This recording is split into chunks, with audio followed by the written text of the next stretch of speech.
What's up, riders? Old Man Ronin here. Welcome back to the channel. Well, we're out here on a brisk 24-degree morning heading to Mid-Ohio Powersports. And if you guys are a member of my my YouTube channel here, or if you're a member of Patreon or the new subscribe star, you already know what I'm doing. I'm heading up to Mid-Ohio Powersports to have my Shinko 700 series tires put on.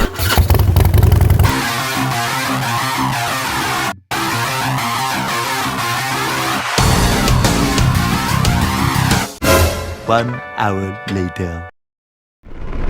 And looks like here we are. Dun, dun, dun, dun, dun, dun.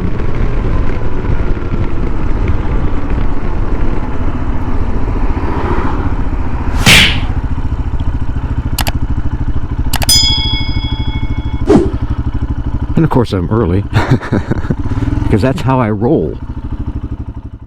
Hey, we're here at Mid-Ohio Powersports with Dave Ewart. Yes. Very glad to see you, Dave, and I'll tell you, we're really honored to be here.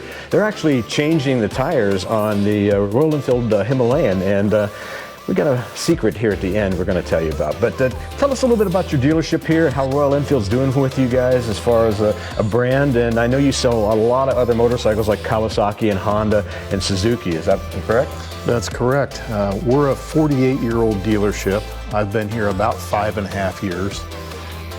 I was friends with the former owner. He wanted to retire. I was ready to do something different, and so we were fortunate enough to become owners of this place. It's been a lot of fun. Traditionally, this has been a 4-brand Japanese store. Mm-hmm. About 3 years ago, we started diversifying a little bit, and that's served us well through the pandemic here. That's good. Diversification is always a better thing, that's no doubt about it. How's Royal Enfield doing for you? You know, it's doing well.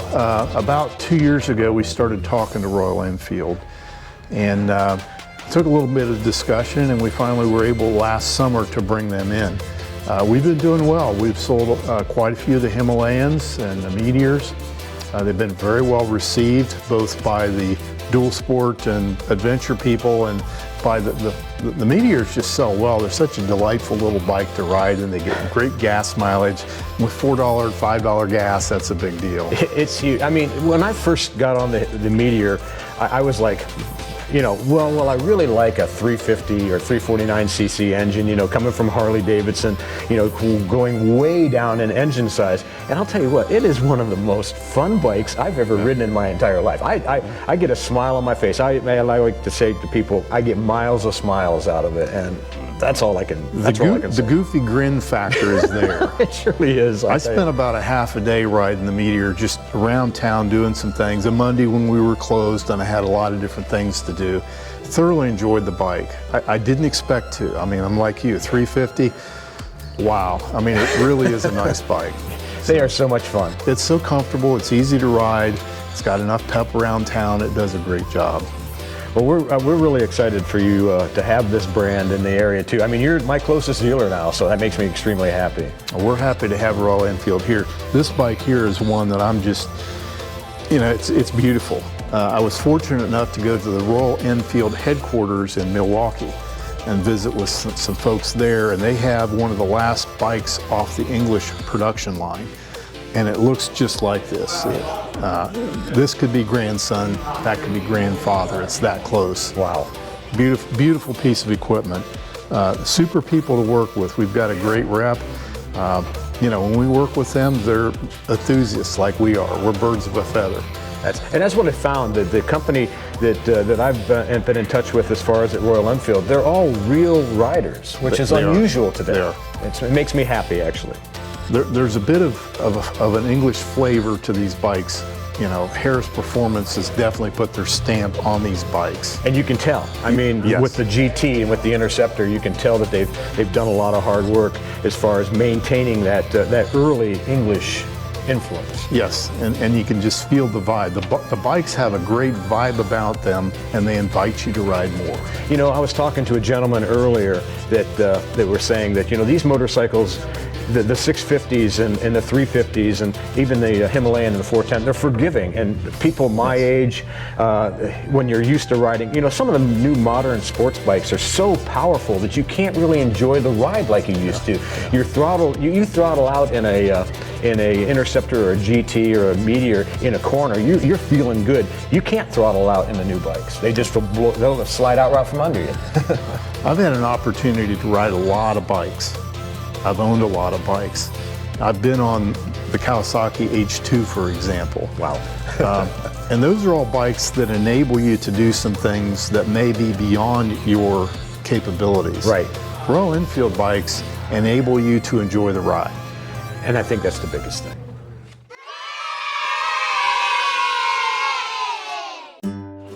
Well, we're here at Mid-Ohio Powersports, and Jeremy's getting ready to change the tires on the Himalayan. And I'll tell you, I'm kind of excited. We're going to say goodbye to these guys. They're not in too bad a shape yet, but they're not conducive for what I want to use later on this year. So we're going to be putting some Shinko 700 series tires on. So, Jeremy, it's all you, baby.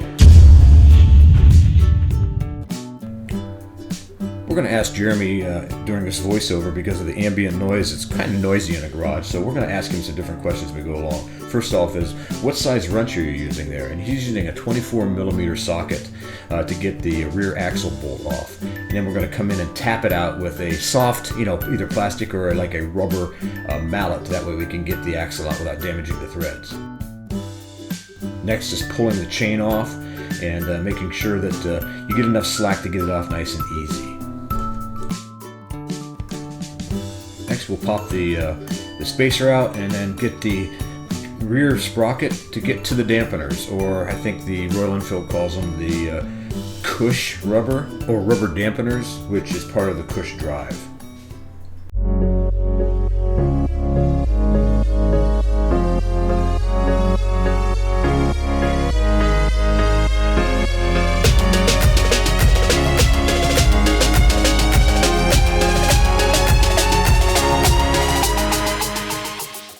Hey, he's checking the bearings, make sure we got some good free play in there. Again, all these are things that you should be doing when you're changing your tires, checking the bearings, making sure everything's lined up, making sure there's no worn parts. And it's also a good time to check your brakes since they're sitting there ready to go. Let's go over to the tire machine.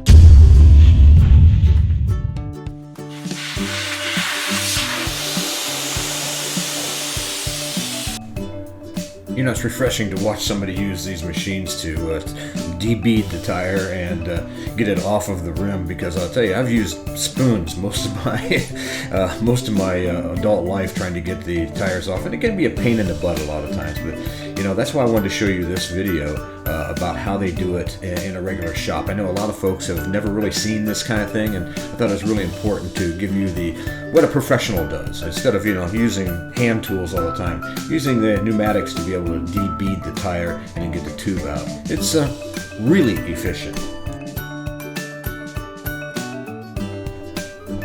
And you'll notice right here we're removing the knurled nut that comes stock on the Royal Enfield Himalayan, and we're going to replace it with a 12mm standard nut. That way it'll hold the tube in place.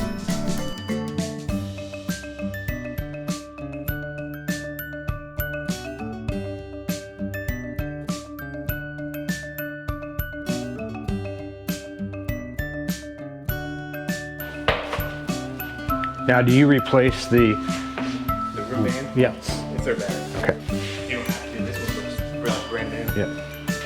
And here's the new tire. It's a Shinko 700 series.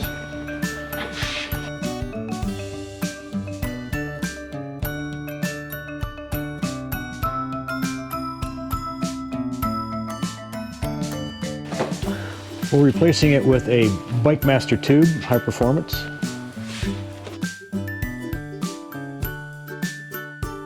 In the field, would you recommend putting the tire on first, then the tube? If I was putting it on by hand, Yeah, I would do tire first, then tube. right.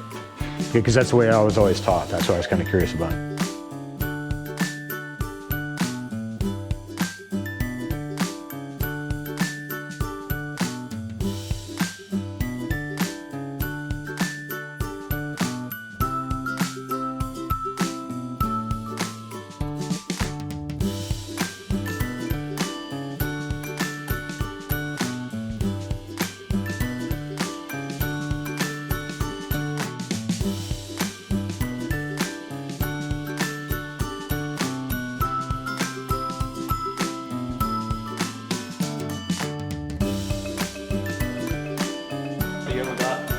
Yeah. But go ahead and explain it to the people. It's the lightest part of the tire. So you want to put it where the valve stem is for better balancing. And what he just said, if you couldn't hear him, he said look for the yellow dot on the tire because that's going to be the lightest spot and you want to balance it where the valve stem is. Really good information there. This is why we wanted to do this video, to give you the professionals aspect as opposed to, you know, the shade tree aspect.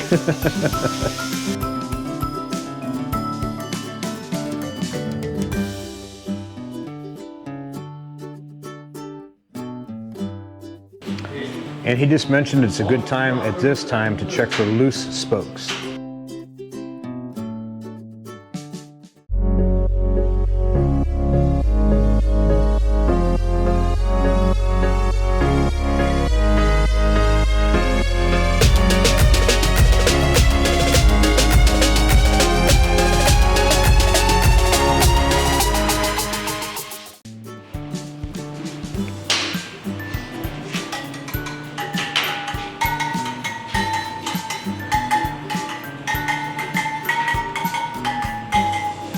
And he can also have a future as a xylophone player.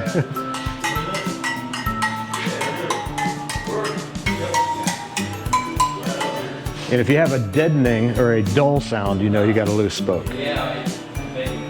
You'd be surprised people don't know that.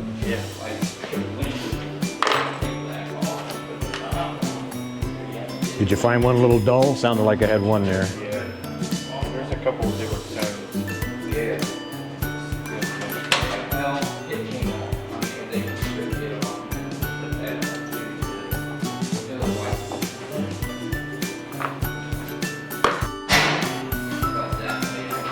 Again, he's checking the spokes and tightening up the ones that sounded a little off tone. These are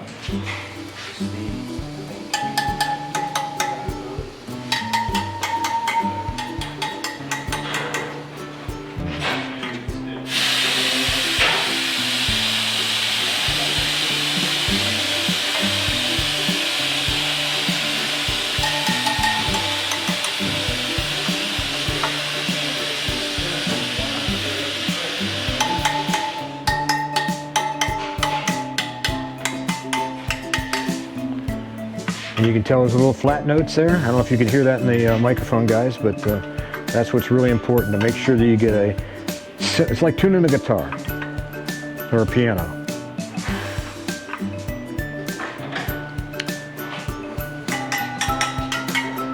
And I think that's one of the biggest tips I can give you guys today on my own, is make sure when you talk to your professional, if you've never changed a tire before on your own, this is the things that you need to check for.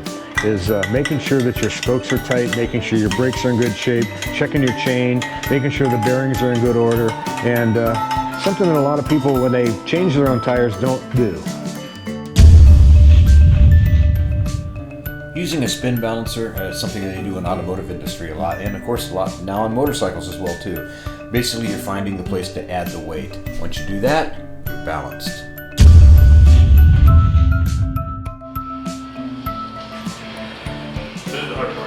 The fun part, he says. yeah. Here's where you do your disassembly in reverse. Make sure that your dampeners or your cush rubbers are back in place. Make sure that your sprocket's put on, your spacers are all in. And the next thing you want to do is give your axle a good greasing and make sure there's no rust on it. Clean it up if it needs to be, and then actually grease it up and then put it back in. And we're making sure we grease the axle up. And what type of grease do you use for these mostly? Waterproof. Waterproof grease? Waterproof is what of course. At least the axle looks nice and clean. You didn't have to buff it out or anything. Yeah.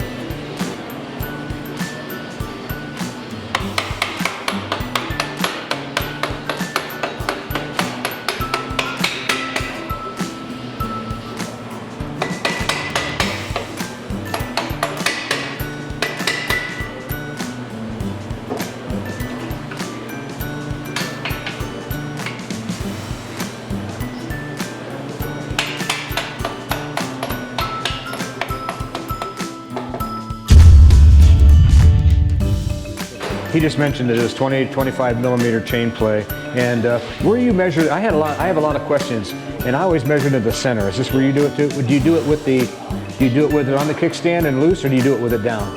That's what the manual says. Yeah. Some like it on the kickstand. Most of them like it raised. Raised? Yeah. Make sure that your suspension is completely loose, and then measure it from there. And what he's doing right now is checking for the tight spot in the chain.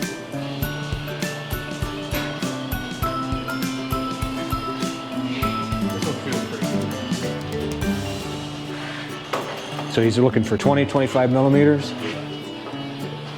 So we can get in there. I'm looking at the 40. 40, yep. Right in there. Yeah. Yep. So you shouldn't have to make any chain adjustment at all, correct? Yeah. Yeah, he's going to give a quick little chain lube while we're doing it there, so.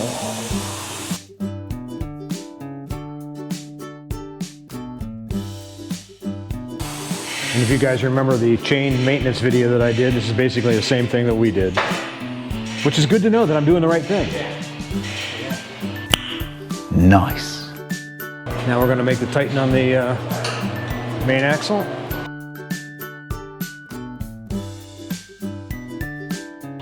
So we're going to throw the torque wrench on right now, and it says 70 Newton meters or 51 foot-pounds.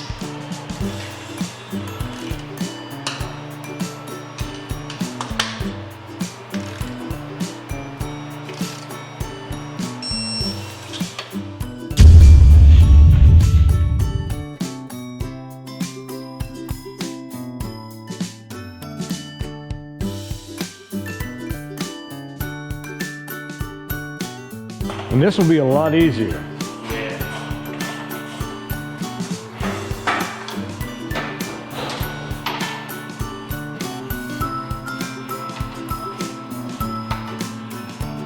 What size Torx is that, or is that an Allen?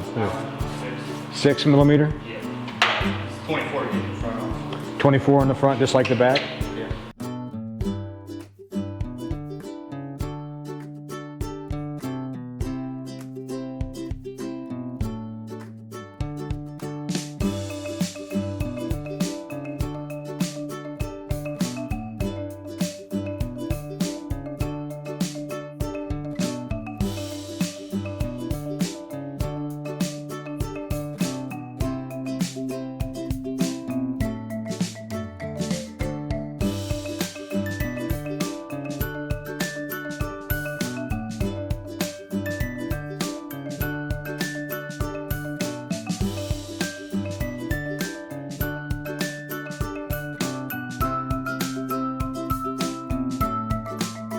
Again, while your tire's off, it's always a good idea to check your brakes.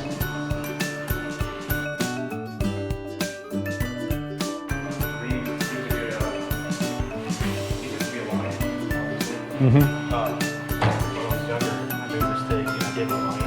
I just threw them on and cracked it. Not one of these, but just like. Yeah. But on Hondas, they're smaller. Right. So you can't see them as well, you know. And So you got to make sure that this is aligned perfectly with your line right there. Because if not, it'll crack. And that's not good eats.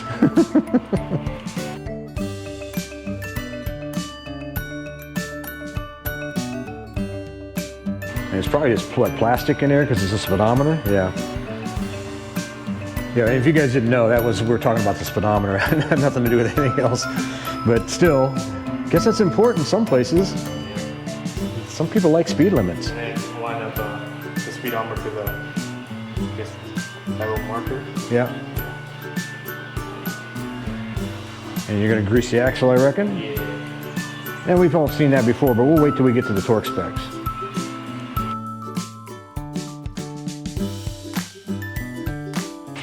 And the torque specs on this is 70 in the same? Okay, 70 newtons and what, 51 foot-pounds? Excuse me. I'm too SAE-centric, I reckon.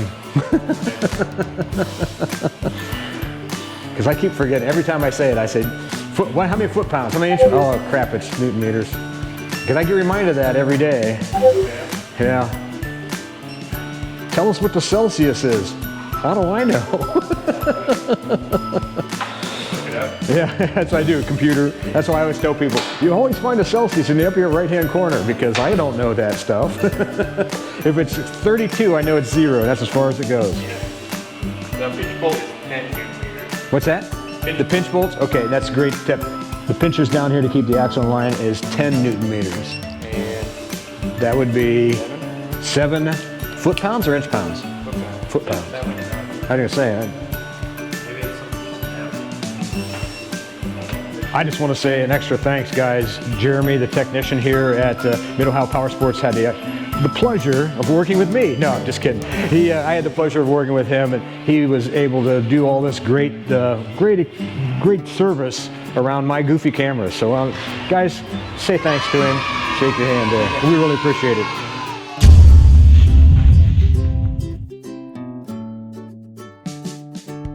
Well, I really hope you enjoyed this video today. If you did, make sure you give us a big thumbs up. Make sure you subscribe, hit that bell notification button, share and comment. Because you know I read all the comments and comment on as many as I possibly can. Until next time, guys, ride safe and keep her on 2 wheels, baby.